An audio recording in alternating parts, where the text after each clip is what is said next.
Olá, irmãos. Iniciamos a terceira semana dos nossos 21 dias de oração e jejum. Na terceira semana, a ênfase é orar pela igreja, orar por uma igreja poderosa, orar por avivamento em nosso meio, pelo ministério que Deus nos confiou. Depois de nós orarmos em nível pessoal por milagres e avivamento, agora é hora de unirmos em oração pela memorial. Hoje é o 15º dia com o tema Convicção do Triunfo de Cristo sobre o Diabo, com ênfase sobre avivamento espiritual. E a devocional de hoje está em Atos capítulo 19, do versículo 1 ao 20, que nos diz o seguinte: Enquanto Apolo estava em Corinto, Paulo, atravessando as regiões altas, chegou a Éfeso. Ali encontrou alguns discípulos. Ele lhes perguntou: Vocês receberam o Espírito Santo quando creram? Eles responderam: Nem sequer ouvimos que existe o Espírito Santo. Então, que batismo vocês receberam? Perguntou Paulo. O batismo de João, responderam eles. Disse Paulo: O batismo de João foi um batismo de arrependimento. Ele dizia ao povo que cresce naquele que viria depois dele, isto é, em Jesus. Ouvindo isso, eles foram batizados em nome do Senhor Jesus. Quando Paulo lhes impôs as mãos, veio sobre eles o Espírito Santo e começaram a falar em línguas e a profetizar. Eram ao todo uns 12 homens. Paulo entrou na sinagoga e ali falou com liberdade durante 3 meses, argumentando convincentemente acerca do reino de Deus. Mas alguns deles se endureceram e se recusaram a crer e começaram a falar mal do caminho diante da multidão. Na verdade, o evangelho, o cristianismo era chamado de o caminho, porque Jesus dizia, que ele era o caminho, a verdade e a vida. Paulo então afastou-se deles, tomando consigo os discípulos, passou a ensinar diariamente na escola de Tirano. Ele escolheu ali um grupo escolar do lado para poder ensinar o evangelho. Isso continuou por 2 anos, de forma que todos os judeus e os gregos que viviam na província da Ásia ouviram a palavra do Senhor. Deus fazia milagres extraordinários por meio de Paulo, de modo que até lenços e aventais que Paulo usava eram levados e colocados sobre os enfermos. Estes eram curados de suas doenças e os espíritos malignos saíam deles. Alguns judeus que andavam expulsando espíritos malignos tentaram invocar o nome do Senhor Jesus sobre os endemoniados, dizendo: Em nome de Jesus, a quem Paulo prega, eu lhes ordeno que saiam. Os que estavam fazendo isso eram os 7 filhos de Seva, um dos chefes dos sacerdotes dos judeus. Um dia, o espírito maligno lhes respondeu: Jesus eu conheço, Paulo eu sei quem é, mas vocês quem são? Então o endemoniado saltou sobre eles e os dominou, espancando-os com tamanha violência que eles fugiram da casa nus e feridos. Quando isso se tornou conhecido de todos os judeus e gregos que viviam em Éfeso, todos eles foram tomados de temor, e o nome do Senhor Jesus era engrandecido. Muitos dos que creram e confessavam e declaravam abertamente suas más obras. Grande número dos que tinham praticado o ocultismo reuniram seus livros e os queimaram publicamente em praça pública. Calculando o valor total, este chegou a 50.000 moedas de prata. Dessa maneira, a palavra do Senhor muito se difundia e se fortalecia. Nosso objetivo é exatamente isto, conseguir buscar exatamente isso para a nossa igreja. A verdade é que Deus quer que a nossa vida esteja cheia do Espírito Santo. Ele quer que nós tenhamos um relacionamento de pai e filho com Ele. Deus quer que nós tenhamos um relacionamento íntimo com Ele. Um relacionamento poderoso, santificador, um relacionamento em processo de crescimento. Deus quer que sua família, sua vida, as suas coisas, a sua profissão, toda a sua vida possam ser abençoadas por Ele. Deus quer que as pessoas olhem para você, olhem para nós, olhem para a igreja e veja a gente feliz, tão pleno de Deus, que possam dizer: eu quero isso para mim, eu quero ser como você. Deus deseja, e o plano dele para alcançar o mundo, o plano dele para abençoar a terra, o instrumento dele para organizar a vida das pessoas tão ensandecidas pelo pecado é a igreja. A igreja é o corpo de Cristo, a igreja é o baluarte da verdade, a igreja é o farol, a luz, a igreja é a mão, é a presença de Deus aqui na terra. Deus deseja nos capacitar para fazermos a obra dele e capacitação interna para nós sermos dele também. Nós precisamos do poder de Deus, da vida de Deus e a vida com Deus também.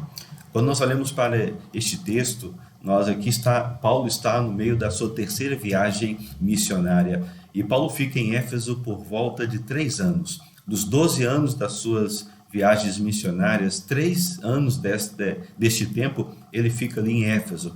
Ele prega a palavra de Deus em Éfeso, em toda aquela região. A palavra de Deus se propaga, o evangelho se propaga e muitos creem no Senhor Jesus. Ali no início nós temos algumas pessoas com pouco poder. Elas compreendiam pouco do evangelho, nem ainda haviam ouvido falar a respeito do Espírito Santo. A verdade é que eles viviam parte do evangelho, não viviam a sua totalidade, o nível superficial, raso. E, na verdade, a Paulo pergunta: com que batismo vocês foram batizados? Na verdade, eles não ouviram o evangelho. Então, Paulo fala a respeito do evangelho, os batiza em nome de Jesus, e aí então Deus concede o Espírito Santo a eles. E então aquela igreja passa a ser uma igreja poderosa na palavra, no testemunho, na pregação, uma igreja forte em oração e unidade também, e Deus faz algo maravilhoso em toda aquela região. Acontece um avivamento, e por haver avivamento, há temor do Senhor e há milagres também. E as pessoas diziam: este Deus é verdadeiro, este Deus é maravilhoso. E como isto acontece? Justamente iniciando com aquela palavra de Paulo: com que batismo vocês foram batizados? Paulo apresenta-lhes o evangelho por completo, o batismo verdadeiro, e, claro, quando eles se convertem, há uma conversão verdadeira, são revestidos de poder para testemunhar. Acontece, na verdade, uma conversão verdadeira, uma mudança, grandes mudanças acontecem na vida daquelas pessoas. O versículo 19 vai falar o seguinte: que também muitos dos que tinham praticado artes mágicas trouxeram seus livros e os queimaram na presença de Deus.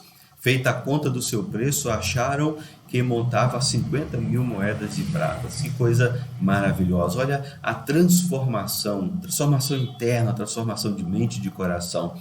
Abandonaram e queimaram tudo que era contrário ao Senhor Deus, aos propósitos do Senhor. Conversão verdadeira, eles foram revestidos de poder para testemunhar, e há um efeito aqui, não apenas pessoal, um efeito pessoal na vida pessoal deles, mas um efeito na cidade, um efeito na cultura, até mesmo no comércio. Eles se tornam sal da terra, luz do mundo. Os versos 23 até o 28 vai dizer o seguinte: naquele tempo houve um grande tumulto por causa do caminho da pregação do evangelho, do cristianismo. Um ourives chamado Demétrio, que fazia miniaturas de prata do templo de Ártemis e que dava muito lucro aos artífices, reuniu-se justamente com os trabalhadores dessa profissão e disse: senhores, você sabe que temos uma boa fonte de lucro nesta atividade, e estão vendo e ouvindo como este indivíduo, Paulo, está convencendo e desviando grande número de pessoas aqui em Éfeso e em quase toda a província da Ásia. Diz ele que deuses feitos por mãos humanas não são deuses. Não somente há o perigo da nossa profissão perder sua reputação, mas também de o templo da grande deusa Ártemis cair em descrédito e de a própria deusa adorada em toda a província da Ásia e em todo o mundo ser destituída da sua majestade divina. Ao ouvirem isto, eles ficaram furiosos. Olha que coisa maravilhosa o evangelho está fazendo naquela cidade, transformando as pessoas. Só que é claro que vai mexer com a cultura e com o comércio também. E aqueles preocupados em perder o seu lucro por causa da idolatria se levantam contra o apóstolo Paulo e seus companheiros também. Um grande tumulto acontece na cidade, eles agarram os companheiros de Paulo para tentar fazer alguma coisa, mas a verdade é que o Espírito Santo estava agindo. Era a ação do Espírito Santo naquela cidade, em toda a região. E aí nós vemos então a coragem deles para testemunhar, e por causa das convicções dos propósitos de Deus. Os perigos de Paulo e seus companheiros de serem mortos eram constante e eminente também. Nós vemos isso acontecendo a todo tempo e naquele momento ali em Éfeso. Mas também, além dessa coragem para testemunhar, por causa da convicção dos propósitos de Deus, o Evangelho também cria amor pelos perdidos. O apóstolo Paulo, em vez de sair daquela situação, ou mesmo daquela cidade, e apesar das ameaças que ele estava sofrendo e sofreu ali, ele não sai cheio de ódio daquela cidade, ele não sai reclamando. A verdade ele tem mais paixão e amor por aquele local, por aquela cidade, e continua pregando o Evangelho, mesmo com as pessoas com desejo de matá-lo.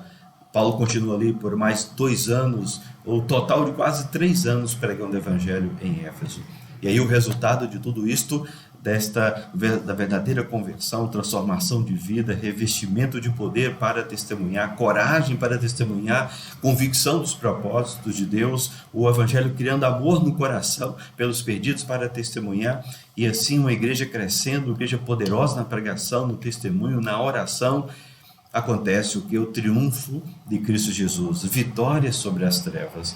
E há uma disputa de poder ali, não uma disputa tentando ver quem é que vence, mas a disputa, na verdade, de o Evangelho crescendo, a igreja desenvolvendo e as trevas sendo dissipadas naquele local. Vemos um episódio, inclusive, inusitado. No versículo 13, fala assim: alguns judeus que estavam expulsando espíritos malignos tentaram invocar o nome do Senhor Jesus sobre os endemoniados, dizendo: em nome de Jesus, a quem Paulo prega, eu lhes ordeno que saiam.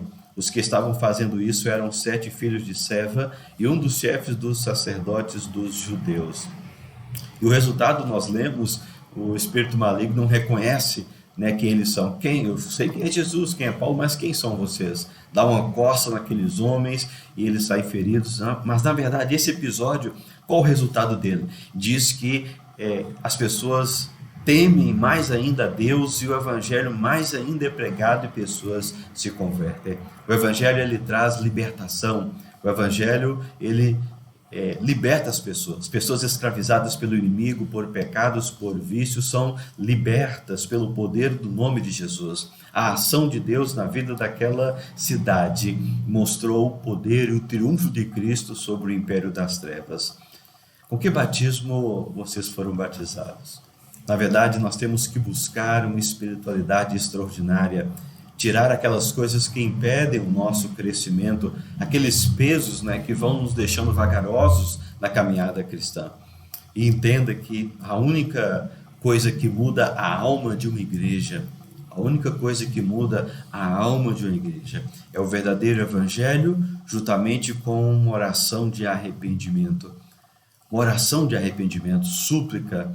A virada de uma igreja acontece quando ela se dobra diante do Senhor e para Deus também em quebrantamento, oração humilde e de confissão também.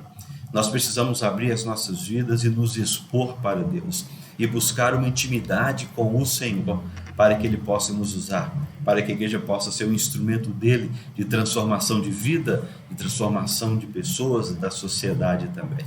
A verdade é que Deus traga sobre nós unidade, Deus traga sobre nós cura para a nossa igreja e Deus abençoe os ministérios e nos dê ousadia na pregação da palavra, na pregação do Evangelho, em nome de Jesus. Vamos orar? Deus eterno, nós nesta semana estaremos clamando ao Senhor para que nos dê poder. Tua palavra diz que sobre nós viria o Espírito Santo para que teríamos poder para testemunhar, para sermos testemunhas. E o Senhor, ó Pai querido, nos concedeu o Teu Espírito. Então, mova em nós o Teu Espírito, que nós sejamos cheios do Teu Espírito para pregar com ousadia a Tua palavra, para viver a vida com o Senhor, para ter intimidade com o Senhor, um relacionamento poderoso, santificador, em crescimento diante de Ti. Pai querido, queremos ser instrumentos do Senhor para abençoar e organizar a vida das pessoas tão ensandecidas pelo pecado. Queremos, ó Deus querido, trazer não apenas vida para nós e termos vida com o Senhor, mas para com aquelas pessoas à nossa volta, elas também possam encontrar vida, Pai.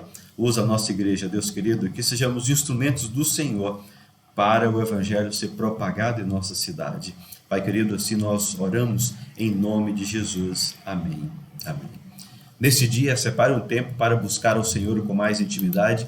Separe um tempo também para você jejuar, para ter um tempo de mais intensidade diante do Senhor. E nós temos os motivos de oração para o dia de hoje. Então ore pelo crescimento da igreja, pelo crescimento espiritual de cada membro e por aqueles que nós iremos alcançar para Jesus. Ore também por avivamento espiritual e um mover livre e poderoso do Espírito Santo em nosso meio. Ore para que as barreiras sejam tiradas, para que o Espírito Santo tenha livre mover em nossa vida, em nosso meio, na nossa igreja, nos conduzindo para a vontade do Senhor. Ore também por intercessores ousados.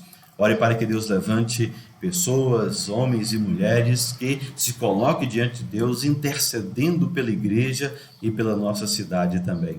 Ore por uma visão de Jesus triunfante, uma visão de Jesus triunfante, para que esta visão mova os nossos corações e nos leve a amar e a adorar a Deus também.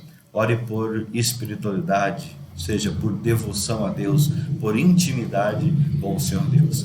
Durante esta semana estaremos orando pela igreja, pelos ministérios da igreja, pela nossa vida, pela pregação do Evangelho, pela nossa cidade, e para que Deus nos mova, para que a sua igreja, a igreja dele, possa ser poderosa, viva em nossa cidade e assim transmitir o Evangelho como o Senhor Deus deseja. Que Deus abençoe você nesse dia, busque ao Senhor em nome de Jesus.